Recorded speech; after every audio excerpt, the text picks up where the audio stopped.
ایک بہت بڑی ذات کے ساتھ نسبت ہے، اس اعتبار سے میں نے کچھ کلام کرنا ہے۔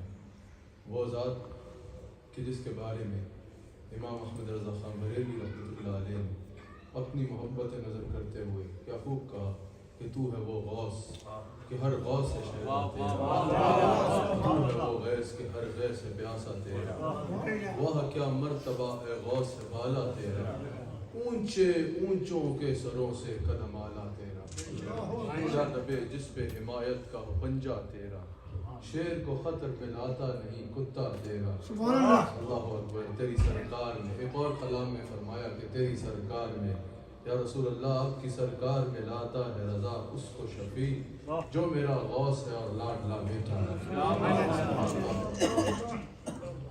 آج یوم ہے 11ویں شریف کی برات ہے، آج عرس ہے، یہ شب اور آنے والا دن یہ عرس ہے حضرت سیدنا غوث اعظم رضی اللہ تعالیٰ عنہ کا۔ ویسے تو غوث اعظم اولیاء کے امام ہیں، تمام سلاسل کے اولیاء، تمام سلاسل کے مشائخ ان کو اپنے اقابے کی نظر سے دیکھتے ہیں، اپنے بزرگ کی نظر سے دیکھتے ہیں، ان سے اکتساب فیض بھی کرتے نظر آتے ہیں، ان کا احترام کرتے نظر آتے ہیں۔ لیکن جیسے بتایا گیا کہ یہ نقشبندیوں کی مجلس ہے، حضرت امام ربانی مجدد الفسانی کے مریدوں کی مجلس ہے، حضرت خواجہ عبد الکریم رحمۃ اللہ تعالیٰ علیہ کے تربیت یافتہ حضرات کی مسجد ہے، کی مجلس ہے، ہمارے شیخ کامل صدارت فرما رہے ہیں، تو الحمدللہ ہم جو ہیں تمام اولیاء کا احترام کرنے والے ہیں، جیسے تمام صحابہ کا احترام کرتے ہیں، جیسے تمام اہل بیت اطہار کی نالین اپنے سر پہ رکھتے ہیں، ویسے تمام سلاسل کے جو اولیاء ہیں، جو واقعتاً اللہ کے ولی ہیں، جو کاملین ہیں، ان کا احترام بھی کرتے ہیں، ان کی عظمتوں کو بیان بھی کرتے ہیں اور ان سے اقتداء کے فیض بھی کیا کرتے ہیں۔ آج حضرت سیدنا غوث اعظم رضی اللہ تعالیٰ عنہ کا عرس ہے۔ اللہ تعالیٰ نے قرآن کریم میں جا بجا اپنے ولیوں کی شان کو بیان فرمایا۔ کہیں یہ فرمایا جو میں نے آیت تلاوت کی، ان الذین آمنوا وعملوا الصالحات سیجعل لهم الرحمن ودا، کہیں اللہ کریم فرماتا ہے ان الذین قالوا ربنا اللہ ثم استقاموا تتنزل علیہم الملائکہ الا تخافوا ولا تحزنوا وابشروا بالجنہ التی کنتم توعدون نحن اولیاؤکم فی الحیاۃ الدنیا، کہیں فرماتا ہے الا ان اولیاء اللہ لا خوف علیہم ولا هم یحزنون۔ اللہ تعالیٰ قرآن کریم میں جا بجا اپنے قاملین کی، اپنے ولیوں کے مقام کو بیان فرماتا ہے، کہیں فرماتا ہے قل ان کنتم تحبون اللہ فاتبعونی، یہاں تک ولایت کا طریقہ، اور پھر جب اس مقام پہ کوئی پہنچ جاتا ہے تو اللہ اس کا مقام بیان فرماتا ہے یحببکم اللہ، میں اللہ خود اس کو اپنا پیارا بنا دیتا ہوں، میں اللہ اس سے محبت کا اعلان فرماتا ہوں۔ اللہ اکبر۔ اللہ تعالیٰ نے قرآن میں جا بجا اپنے مقربین کی، اپنے اولیاء کی، اپنے قریبی جو اس کے قریب بندے ہیں ان کی شان کو بیان فرمایا، ان کے مقام کو بیان فرمایا، اپنے اولیاء کی شان کو بیان فرمایا۔ یہ آیات ہوں یا اس جیسی کئی اور آیات جن میں اللہ تعالیٰ اپنے مقربین کی، اپنے اولیاء کو شان کو بیان فرماتا ہے۔ صوفیاء نے فرمایا تمام کے بدرجہ عدم امت مسلمہ میں اس تمام کے اولیاء میں، ظاہر ہے صحابہ کے بعد اولیاء میں اس کے جو مصداق ہیں وہ حضرت سیدنا غوث اعظم رضی اللہ تعالیٰ عنہ ہر آیت کے مصداق ہیں۔ جتنا مقام اللہ تعالیٰ اپنے اولیاء کا بیان فرما رہا ہے حضرت سیدنا غوث اعظم رضی اللہ تعالیٰ عنہ وہ سب کے مصداق ہیں، کیونکہ حضرت سیدنا غوث اعظم رضی اللہ تعالیٰ عنہ کو اللہ تعالیٰ نے بے مثال شان عطا فرمائی ہے، بہت سی خوبیاں عطا فرمائی ہیں۔ اولیاء نے کہا، علماء نے کہا، بڑے بڑے صوفیاء نے کہا کہ حضرت غوث اعظم رضی اللہ تعالیٰ عنہ کی یہ شان ہے کہ اگر ان کو فقہاء میں دیکھا جائے تو وہ فقیہ اعظم ہے، مفتی اعظم ہیں اگر ان کو علماء میں دیکھا جائے۔ حضرت سیدنا غوث اعظم رضی اللہ تعالیٰ عنہ کو اگر علماء میں دیکھا جائے تو آپ فقیہ اعظم ہیں، مفتی اعظم ہیں، اگر آپ محدثین میں دیکھا جائے تو آپ محدث اعظم ہیں، اگر مفسرین کی صف میں دیکھا جائے تو مفسر اعظم ہے، اور اگر اولیاء کی اور اغیاث کی صف میں دیکھا جائے تو حضرت غوث اعظم غوث اعظم ہے۔ یہ مقام و مرتبہ ہے آپ کا۔ اللہ تعالیٰ نے آپ کو ہر صفت میں عروج عطا فرمایا ہے، ہر معاملے میں عروج عطا فرمایا ہے۔ حضرت سیدنا غوث اعظم رضی اللہ تعالیٰ عنہ کو، اللہ اکبر، حضرت غوث اعظم رضی اللہ تعالیٰ عنہ کا یہ مقام ہے، حضرت غوث اعظم رضی اللہ تعالیٰ عنہ کا یہ مرتبہ ہے۔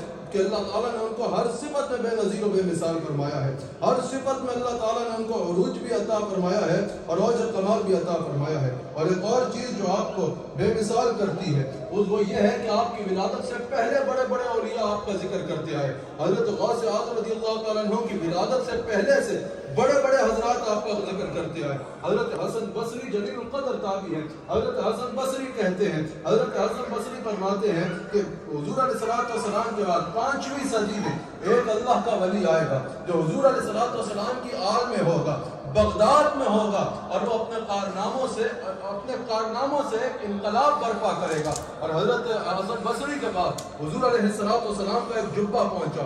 حضرت حسن بصری کی وصیت کے مطابق نسلوں میں، جنریشنز میں وہ جبہ سفر کرتا آیا. اور آپ نے فرمایا کہ یہ جبہ حضرت غوث اعظم کے بارے میں فرمایا کہ حضور علیہ السلام کے اس شہزادے اور اللہ کے اس ولی کامل کو پیش کیا جائے، اور وہ حضرت غوث اعظم رضی اللہ تعالیٰ عنہ کو نصیب ہوا. اللہ اکبر. حضرت بایزید بستامی کہتے ہیں کہ وہ وقت دور نہیں ہے کہ عراق میں ایک اللہ کا ولی آئے گا، وہ حضور علیہ السلام کی آل میں سے ہوگا، نام عبد القادر ہوگا، اور اللہ تعالیٰ اس کو یہ مقام عطا فرمائے گا کہ وہ غوث اعظم ہوگا، اولیاء کا سردار ہوگا.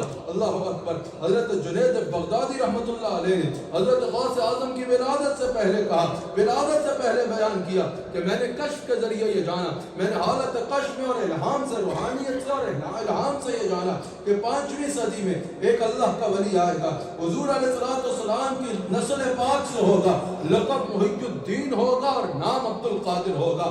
اللہ تعالیٰ اس کو روحانیت کے اعلیٰ درجے پر فائز فرمائے گا. اور حضرت غوث اعظم نے تو اپنی اس شان کا بعد میں بتایا نا، پہلے حضرت جنید بغدادی نے کہا کہ وہ اس شان کے ساتھ آئے گا کہ اس کا قدم گردن اولیاء پر ہوگا. قدم گردن اولیاء پر ہے تیرا، تو ہے رب کا ایسا ولی غوث اعظم. کہا کہ اللہ تعالیٰ اس کو یہ مقام عطا فرمائے گا کہ گردن اولیاء پہ اس کا قدم ہوگا. آج اس ذات مبارک کا یوم ہے. اللہ تعالیٰ ہمیں ان کے فیضان کرم سے حصہ عطا فرمائے. اللہ تعالیٰ ہمیں ان کی سیرت پر عمل کرنے کی توفیق عطا فرمائے. اور پھر ان کی ولادت کے وقت نور علی نور یہ کہ آپ کے والد کہتے ہیں، آپ کی سیرت کی کتب میں یہ موجود ہے، آپ کے والد کہتے ہیں، حضرت غوث اعظم کے والد فرماتے ہیں کہ جس رات کو حضرت غوث اعظم کی ولادت ہوئی، میں نے خواب میں حضور علیہ السلام کا دیدار کیا.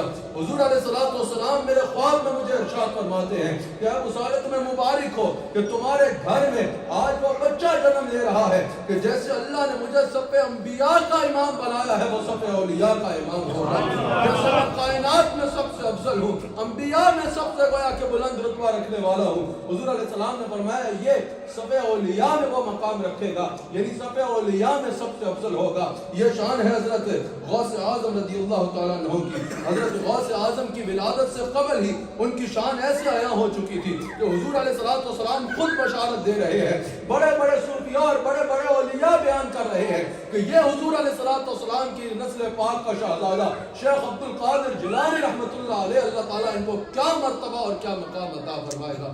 آپ کی ایک اور اہم ترین فضیلت جو آپ کے شان کو نمایاں کرتی ہے وہ یہ ہے کہ اللہ تعالیٰ نے آپ کے لیے اس گھرانے کا انتخاب فرمایا جو کائنات میں سب سے افضل گھرانہ ہے، جو کائنات سے نسل پاک کے اعتبار سے اور گھرانے کے اعتبار سے سب سے بلند نسل ہے اور سب سے بلند گھرانہ ہے. اور وہ گھرانہ میرے آقا علیہ السلام کا گھرانہ ہے. آپ حضور علیہ السلام کی نسل پاک کے شہزادے ہیں.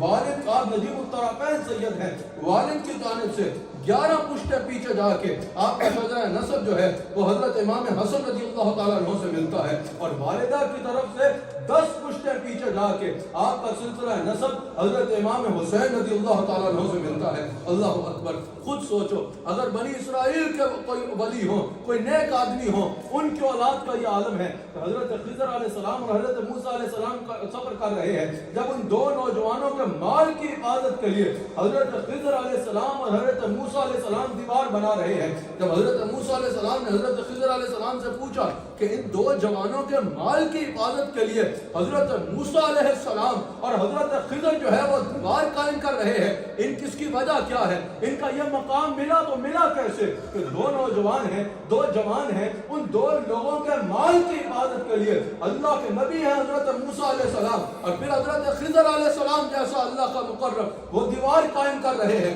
کہا اس کی وجہ کیا ہے. کہا بات یہ ہے حضرت خضر حضرت موسیٰ کو جواب دے رہے ہیں کان ابوہما صالحا. اس کی وجہ یہ ہے کہ ان کا والد نیک تھا. اور مفسرین کہتے ہیں 7 پشتیں پیچھے زیادہ کے نزدیک اور بعض کے نزدیک 14 پشتیں پیچھے 14 جنریشن پیچھے جا کے ان کا والد نیک تھا, ان کا دادا پردادا میں سے کوئی نیک تھا, اللہ کا مقرب تھا, نیک آدمی تھا, صالح آدمی تھا. تو اولاد کو یہ مقام مل رہا ہے تو 7 پشتیں یا 14 جنریشن بعد جا کر ان کے اس نیک دادا کی وجہ سے حضرت موسیٰ علیہ السلام اور حضرت خضر علیہ السلام. اگر پوچھا ہے نا نسب میں کیا رکھا ہے یا نسب میں کیا ہوتا ہے, اگر کوئی کسی بڑے کی اولاد ہے بھی تو کیا ہے, تو سنا اس میں کیا ہے 7 پشتیں آگے جا کے یا 14 پشتیں آگے جا کے حضرت موسیٰ علیہ السلام اور حضرت خضر علیہ السلام ان کے مال کی حفاظت کے لیے دیوار قائم کر رہے ہیں. اور وجہ یہ بتائی جا رہی ہے کان ابوہما صالحا,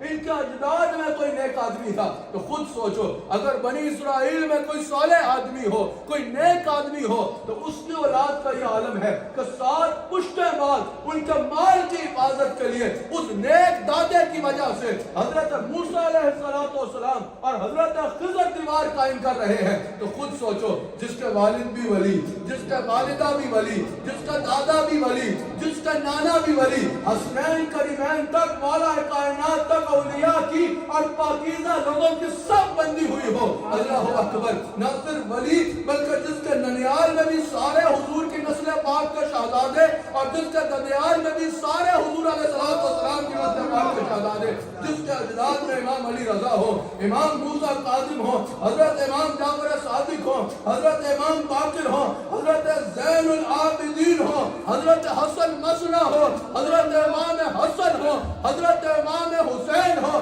جس کا اجداد میں مولا کائنات ہو, خود جد حضرت سیدہ فاطمہ الزہرا ہو, اور جن کے جد اعلیٰ کا اسم گرامی, جن کے نانا کا اسم گرامی محمد الرسول اللہ صلی اللہ علیہ وسلم ہو, تو شیخ عبد القادر جیلانی کے مرتبے کا عالم کیا ہو. نعرہ تکبیر, نعرہ رسالت, یا رسول اللہ. آپ کی نسل پاک میں ہے بچہ نور کا, آپ عین نور, آپ کا سب گھرانہ نور کا. ان تمام آیات کے تو مصداق حضرت غوث اعظم ہیں. حضرت غوث اعظم اللہ کے ولی کامل تو ہے. حضرت غوث اعظم رضی اللہ تعالیٰ عنہ اللہ تعالیٰ کے مادرزاد ولی ہیں, بائی برتھ ولی ہیں اللہ کے حضرت غوث اعظم. حضرت غوث اعظم نے عبادت ایسی کی جس کا جواب نہیں ہے, میں جلدی سے آگے بیان کر دیتا ہوں. حضرت غوث اعظم نے عبادت کی. اللہ کا ولی وہی ہے جس کا سر سجدے میں جھکتا ہے. اللہ کا ولی وہی ہے جو 5 وقت کی نماز پڑھتا ہے. اللہ کا ولی وہی ہے جو اللہ کی بندگی کرتا ہے. اللہ کا ولی وہی ہے جو اللہ کے دین کی تبلیغ کرتا ہے. اللہ کا ولی وہی ہے جو اللہ نے کہا وہ کرتا ہے اور جس سے اللہ نے روکا اس سے جھکتا ہے. اللہ کا ولی وہی ہے جو سنت مصطفیٰ کا پابند ہے. اللہ کا ولی وہی ہے جو سیرت مصطفیٰ کو زندگی کا حصہ بناتا ہے. اللہ کا ولی وہی ہے جس کی زبان تبلیغ کرتی ہے. اللہ کا ولی وہی ہے جس کی زبان سے بڑھ کر اس کا کردار تبلیغ کرتا ہے. اللہ کا ولی وہ ہے جو اس کے ساتھ بیٹھے وہ اس کے دل میں اللہ کی محبت کا نقش کرتا ہے. اللہ کے ولی کا فیض کیا ہے؟ اللہ کے ولی کا فیض یہ ہے. سن لو اللہ کے ولی کا فیض کیا ہے. اللہ کا ولی ڈاکٹر نہیں ہے, اللہ کا ولی حکیم نہیں ہے کہ اس کے ساتھ لگنے کا فیض یہی ہوگا کہ اگر پیٹ میں درد ہے تو وہ ٹھیک ہو گیا, بڑا فیض ہے حضرت کا. اگر کسی سے بازو میں تکلیف ہے ٹھیک ہوگی, بڑا فیض ہے حضرت کا. اللہ کا ولی بھی انسان ہے, وہ خود بھی بیمار ہو سکتا ہے. اللہ کے ولی کا فیض یہ نہیں ہے کہ پیٹ کا درد ٹھیک ہو گیا یا بازو کا درد ٹھیک ہو گیا. اللہ کے ولی کا فیض یہ ہے کہ بے نمازی اس کے ساتھ لگے گا تو نمازی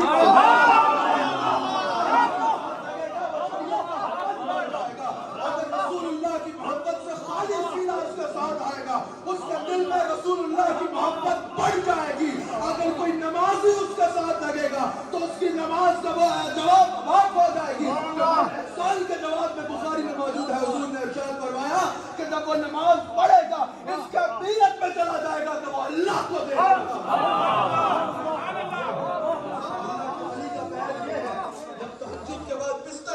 کو دل نہ کرے, مصلی پہ جانے کو دل کرتا ہے. اللہ کے ولی کا فیض یہ ہے کہ دنیا کی باتوں میں مزہ نہ آئے, رسول اللہ کے دل کو سلام دے. یہ فیض ہے حضرت اللہ کے ولی کا. اگر جاننا ہونا کہ اللہ کا ولی کون ہے تو اللہ کے ولی کا فیض یہ ہوتا ہے. اللہ کے ولی کا فیض یہ ہوتا ہے کہ انسان کسی کو پھر تکلیف نہیں دیتا. اللہ کے ولی کا فیض یہ ہوتا ہے کہ اللہ کے ولی کا جس کو فیض مل جائے وہ جھگڑے نہیں کرتا, وہ لوگوں کو گالیاں نہیں دیتا, وہ لوگوں کی عزتیں نہیں اچھالتا, وہ ہر ایک کے کام آتا ہے, ہر ایک کو حسن اخلاق سے دین کے قریب لاتا ہے. یہ لاکھوں مسلمان جس نے کیے, 90 لاکھ تھے یا جتنے بھی لاکھ تھے, حضرت خواجہ معین الدین چشتی اجمیری نے کیے, حضرت غوث اعظم نے لاکھوں لوگوں کو, ہزاروں لوگوں کو دار اسلام میں داخل کیا. کیسے دار اسلام میں داخل کیا؟ صرف اپنی زبان سے نہیں. اگر کوئی غیر مسلم ان کے سامنے آتا تھا تو وہ اس کو گالیاں نہیں دیتے تھے, اگر کوئی غیر مسلم ان کے پاس آتا تھا تو وہ اس سے برے طریقے سے بات نہیں کرتے تھے, بلکہ ان کا لہجہ اتنا خوبصورت ہوتا تھا. غیر مسلم جو ان کے سامنے آتا تھا وہ اس کو حسن اخلاق سے ملتے تھے, اگر وہ مشکل میں ہوتا تھا اس کی مشکل دور کرتے تھے. یہ تبلیغ کرتے تھے ان کے دروس پڑھو کہ اگر تمہارے سامنے کوئی غیر مسلم بھی آئے, حسن اخلاق سے اس کے ساتھ ملو, اس کے ساتھ برا نہ کرنا, وہ تمہارا اخلاق دیکھ کے کہے جس کا امتی ایسا ہے نبی علیہ الصلوۃ والسلام. یہ نبی علیہ الصلوۃ والسلام کی ہی تو تربیت ہے. اللہ اکبر. بات سمجھ میں آئی ہے نہیں آئی؟ حسن اخلاق ضروری ہے اور ہر ایک کے ساتھ حسن اخلاق ضروری ہے. بعض لوگ منبر و محراب پہ آتے ہیں, یہاں پر بات کرتے ہیں صرف جو ہے وہ جلسے میں واہ واہ کرانے کے لیے, بھائی کسی غیر مسلم کے ساتھ جو ہے وہ ہارش لہجے کے لیے بات کرتے ہیں, سخت لہجے میں بات کرتے ہیں. یہ صوفیاء کا طریقہ نہیں ہے. صوفیاء محبت سے دین کی تبلیغ کرتے ہیں. جو صوفیاء کے ماننے والے ہیں, اولیاء کے ماننے والے ہیں, وہ یاد رکھنا اپنے لہجے محبت والے رکھو. آپ اس ملک میں رہتے ہو, یہاں غیر مسلم بستے ہیں, یہاں نان مسلم بستے ہیں, کسی کا ساتھ برا رویہ نہیں رکھنا. آپ کا پڑوسی ہو, آپ کا سامنے آنے والا ہو, آپ کا ساتھ جاب کرنے والا ہو, اور جس مذہب سے بھی تعلق رکھتا ہو, اچھے اخلاق سے ملو. اپنے اخلاق سے بتاؤ کہ مجھے میرے دین نے کتنا خوبصورت اخلاق دیا, میرا دین کیسے زندگی کو بدلتا ہے. اگر تم بھی لوگوں کو تکلیفیں دیتے پھرو گے, اگر تمہارے سے بھی لوگوں کو تکلیف ہوگی, اگر تم بھی جھوٹ بولو گے, اگر تم بھی جو ہے وہ لوگوں کے لیے نفرتوں کا باعث بنو گے, اس کو روزے نماز کی فضیلت کا تو نہیں پتا نا, وہ تو تمہاری سوشل لائف میں تمہاری زندگی کو دیکھے گا. اگر تم جھوٹ بول رہے ہو, اگر تم ڈرگس کی طرف ہو, اگر تم جو ہو وہ گناہوں غلط کاموں کی طرف جا رہے ہو, کرائمز کی طرف جا رہے ہو, غلط طریقوں سے مال کما رہے ہو, تو وہ تمہارے سے پوچھے گا نا جو تم کرتے ہو وہی میں کرتا ہوں, تمہارے دین نے تمہیں دیا کیا ہے.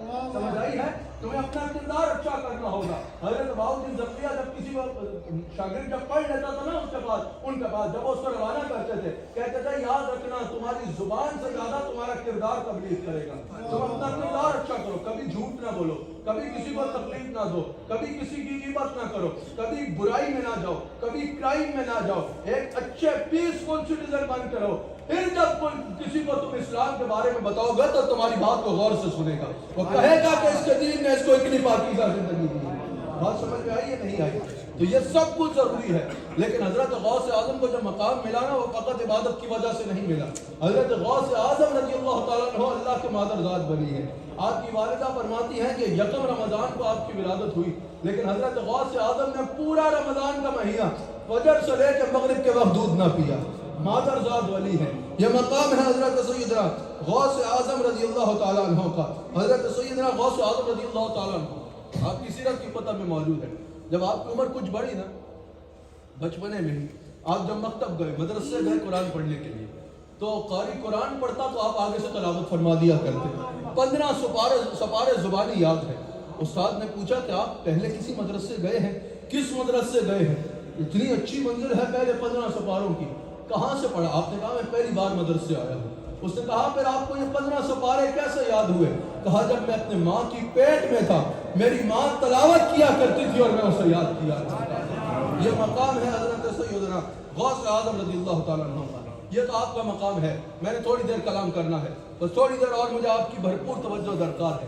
کیا مقام اور مرتبہ ہے حضرت سیدنا غوث اعظم رضی اللہ تعالیٰ عنہ کا, کیا مقام اللہ تعالیٰ نے آپ کو عطا فرمایا. یہ تو آپ کی شان ہے ہی ہے. جو آیت میں نے خطبہ میں تلاوت کی, ان الذین آمنوا وعملوا الصالحات, وہ جو ایمان لائے اور اعمال صالح کیے, اللہ کے قہر کو مانا, سیجعل لهم الرحمن ودا, اللہ ان کی محبت ان قریب لوگوں کے دلوں میں ڈال دے گا. حضرت سیدنا غوث اعظم کا یہ مقام ہے.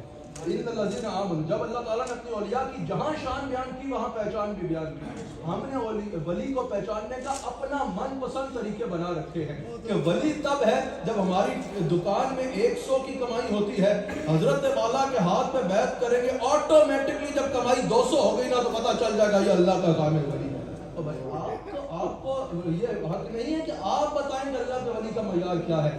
اللہ کا ولی کون ہے یہ اللہ بتائے گا.